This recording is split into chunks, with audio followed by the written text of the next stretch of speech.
दोस्तों नमस्कार प्रणाम। आप लोग का छोटा भाई राइटर सोनू सतरंगी फिर से आ चुके हैं काफ़ी अच्छा और काफ़ी बवाल मीटर लेके, जो प्रमोद प्रेमी यादव के ट्रैक पे जो काफ़ी अच्छा व्यू गया है, काफ़ी अच्छा सॉन्ग है। ऑर्केस्ट्रा मैटर लिखे हुए हैं, काफ़ी ब्रांड ऑर्केस्ट्रा लोकगीत है जो आप लोग के लिए लेके आ चुके हैं। काफ़ी ब्रांड और काफ़ी हिट मैटर है।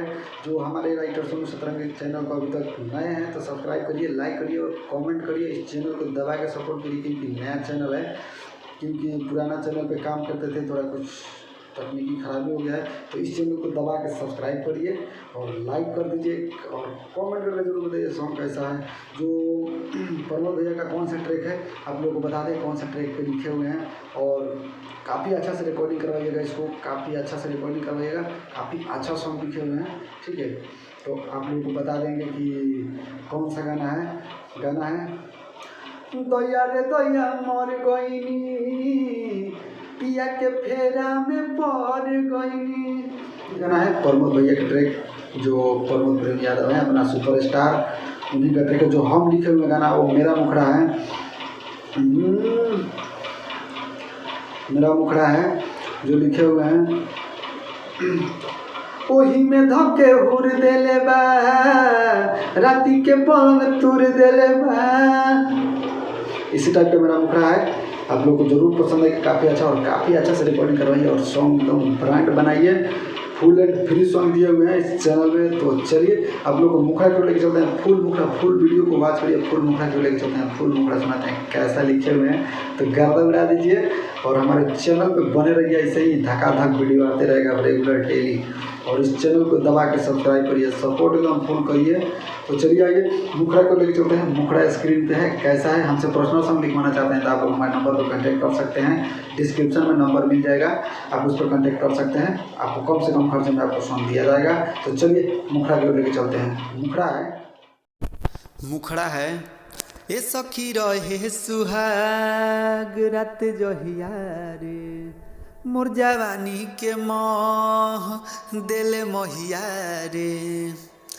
ए सखी रहे सुहाग रात जहिया रे मोर जवानी के मोह दिल मोहिया रे। उतये हुमर धैले हुए कमर नए पाटी के तूर दिल बा। ओही में धके हुर दिल बा राती के पलंग तुर दिल बा। ओही में धके हुर दिल बा राती के पलंग तुर दिल बा। तो चलिए दोस्तों, काफ़ी अच्छा और काफ़ी मस्त मुखड़ा बनाए हुए हैं, आप लोग को ज़रूर पसंद आएगा। काफ़ी अच्छा और काफ़ी मस्त ऑर्केस्ट्रा सॉन्ग है। ऑर्केस्ट्रा बोल सकते हैं या लोकगीत बोल सकते हैं, ठीक है। मेहरारू का दर्द है, जैसे लेडीज़ का दर्द है वही बोलते हैं मेहरारू भोजपुरी में। तो चलिए, अभी तक हमारे राइटर सोनू सतरंगी चैनल को सब्सक्राइब नहीं कीजिए तो प्लीज़ सब्सक्राइब कर दीजिए, लाइक कर दीजिए, कमेंट कर दीजिए कैसा सॉन्ग लगा। और जिस तरह हम गाए हुए हैं वैसे ही रिकॉर्डिंग कराना है आपको, काफ़ी अच्छा से रिकॉर्डिंग कराना है।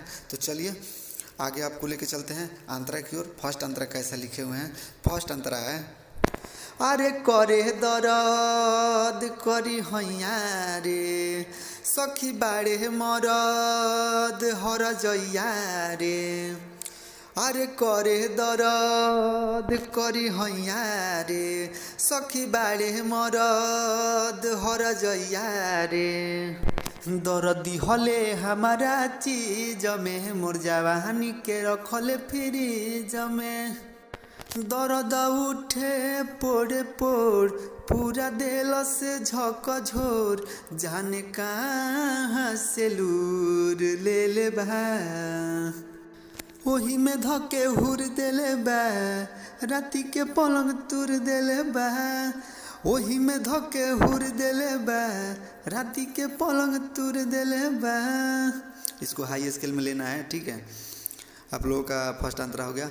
काफ़ी अच्छा और काफ़ी मस्त लिखे हुए हैं, जिस तरह गाए हुए हैं उस तरह का रिकॉर्डिंग कराना है, अच्छा से रिकॉर्डिंग कराना है। आप लोगों को अच्छा से रिकॉर्डिंग कराते हैं, अच्छा से गाइएगा इसको तो काफ़ी अच्छा और काफ़ी बवाल मचा सकता है मार्केट में।